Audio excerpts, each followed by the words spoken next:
మరి మేము ఏం చేయాలి సాయి? మేమేం ధనవంతులం కాదుగా పని కోసం నౌకర్లను పెట్టుకోవడానికి. నౌకర్లను పెట్టుకోలేకపోయినా ఏం పర్వాలేదు. పోనీ కనీసం నువ్వైనా నీ భార్యకి సహాయం చేయొచ్చుగా. ఇంట్లో చిన్న చిన్న పనుల్లో ఆమెకు సహాయంగా ఉండొచ్చు. ఆ పనులు కూడా నువ్వు రోజూ చెయ్యక్కర్లేదు.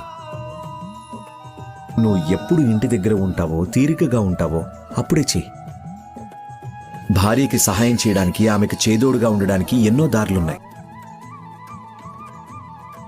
అలా చేయడం వల్ల భార్యాభర్తల్లో ప్రేమ, అభిమానాలు పెరగడమే కాకుండా వాళ్ల మధ్య బంధాన్ని, అనుబంధాన్ని దృఢంగా మారుస్తుంది. నువ్వు ఎప్పుడూ ఇలా అనుకోకూడదు, నేను రోజంతా పనిచేసి ఇంటికొచ్చాను, నేను బాగా అలసిపోయానని, నువ్వు ఏం పని చెయ్యవు అని. నువ్విలా ఆలోచించి అర్థం చేసుకోవాలి, నీ భార్య కూడా రోజంతా ఇంటి పనులు చేస్తుంది. ఆమె నీకన్నా